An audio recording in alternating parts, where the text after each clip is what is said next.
Sabe uma das perguntas que eu mais ouço? Como é que uma nutricionista foi parar na televisão? Primeiro, como é que eu fui virar nutricionista?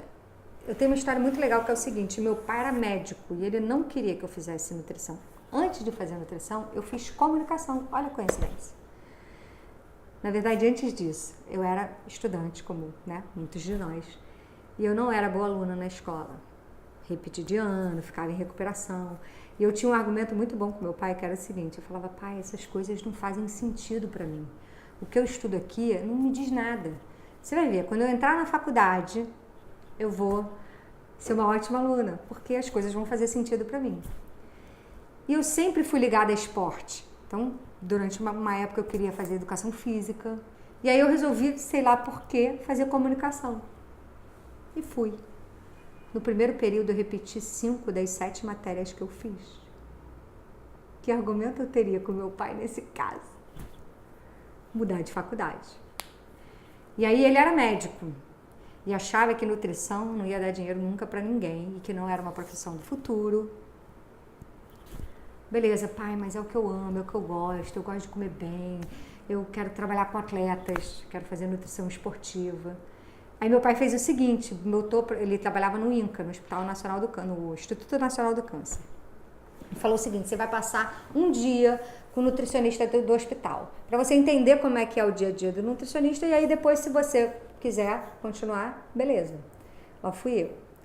A sorte minha e azar do meu pai é que o nutricionista do INCA era simplesmente apaixonado por nutrição. Era um encantamento e um poder da nutrição em relação àquele tratamento que eu ficava encantada. Eu falava, gente, não tem como isso aqui não ser legal. E aí, no final desse dia, no hospital, o nutricionista me levou até a sala do meu pai. E aí eu falei, pai, então, acho que é isso que eu quero fazer. Meu pai deu uma bronca no nutricionista, falou, cara, como assim? Não era pra você fazer ela desistir? Ele falou, mas Alberto, eu só contei como é que é meu dia a dia e o que eu faço aqui. Aquilo me deu uma força e uma certeza de que a nutrição pode ser transformadora. Eu falei, cara, é por aí que eu vou. Fui fazer vestibular de novo, passei. E vou te falar, eu era uma das melhores alunas da minha turma, o período inteiro. Eu repeti uma matéria, economia, mas nenhuma. E eu lembro, no dia da minha formatura, que eu tive um professor que era muito maneiro, o professor Caiado. E no dia da minha formatura, na hora que ele me entregou o canudo, ele falou assim, você vai fazer diferença. Eu não entendia, porque eu não era a melhor aluna da turma. Ok, eu tinha umas notas bacanas, era uma das 10 melhores da turma, mas tinha uma galera muito mais CDF do que eu. Mas eu acho que fazia sentido com aquilo que eu falei lá no comecinho, sabe? Aquelas coisas que estavam sendo ensinadas ali, para mim fazia sentido. E aí o que aconteceu? No meio da faculdade, eu não tinha grana. Meu pai falou, eu vou pagar a faculdade para você até o final do período, né? Eram 8 períodos. Se você repetir, você vai pagar do seu bolso. Se você estender a sua faculdade, você vai pagar do seu bolso. E aí no meio da faculdade eu comecei a dar aula de capoeira para criança. Eu nunca tinha imaginado trabalhar com criança, mas veio essa oportunidade de ganhar uma graninha para ir no forró, para comprar os livros. E aí eu fui dar aula de capoeira para a criançada e aí rolou um encantamento com as crianças. Eu ainda assim achava que eu ia trabalhar com nutrição esportiva, mas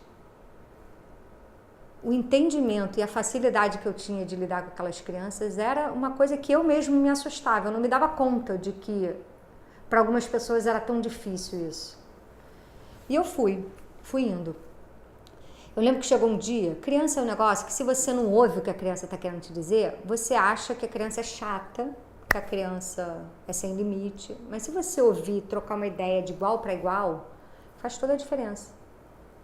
Eu lembro uma vez que eu estava dando aula num pátio aberto assim, e eu cheguei para dar aula e tinha uma mochila no meio do chão. Aí eu perguntei, galera, de quem é essa mochila que está aqui no meio do chão? Aí a criança vira para mim e fala, Capim. Sem brincadeira, devia ser uma criança de 5, 6 anos de idade no máximo. Capim, considerando que a Terra é redonda, meio do chão pode ser qualquer lugar do mundo. Ela tá certa. Ela estava, obviamente, debochando de mim, querendo tirar onda comigo, mas ela estava certa. Então, tira sua mochila do meio do pátio, por favor, e vamos começar a aula. Pra que eu ia discutir? A diretora quis brigar com a criança. Pô, isso não é jeito de falar, isso aqui. Eu tenho uma relação diferente mesmo com elas. Essa mesma diretora, tempos depois, quando eu me formei, fui lá levar meu convite de formatura para ela, me convidou para ser a nutricionista da escola, porque a nutricionista que estava lá tinha passado para o mestrado e ia ter que sair. Bom, estava longe de ser o que eu queria, né? Eu queria ser uma nutricionista de atletas olímpicos e ir para as Olimpíadas. O que eu ia fazer dentro de uma escola infantil? Mas fui, primeiro emprego, a gente topa qualquer negócio. Lá fui eu dar aula de... Nem era aula de culinária, eu tinha que preparar o cardápio e fazer a lista de compras. Só que eu não me contive e comecei a inventar moda com as crianças. Tomei outra bronca. Capim, não é assim, não pode dar aula de culinária, porque não temos um espaço apropriado, não temos equipamentos apropriados. Falei, ok, então deixa eu lavar a minha face aqui no tanque das crianças. E aí eu ia para um banquinho, sentava, começava a lavar alface. Aí no outro dia comecei a lavar tomate. Aí no outro dia veio uma criança pedindo para me ajudar, no outro dia veio outra. Até que chegou uma mãe na escola perguntando o que é que botava na cenoura da escola, que a criança gostava mais da cenoura da escola do que da cenoura de casa. A diretora veio me perguntar, o que você coloca na cenoura? Eu não coloco nada. Foi só ela que me ajudou a lavar a cenoura. E na hora que a cenoura dela apareceu no prato, foi a cenoura que ela lavou. A cenoura que ela me ajudou a fazer. Então, claro que estava muito mais gostosa do que a cenoura que ela ouviu falar que caiu de paraquedas no prato dela. E aí começou a minha história com alimentação, nutrição infantil.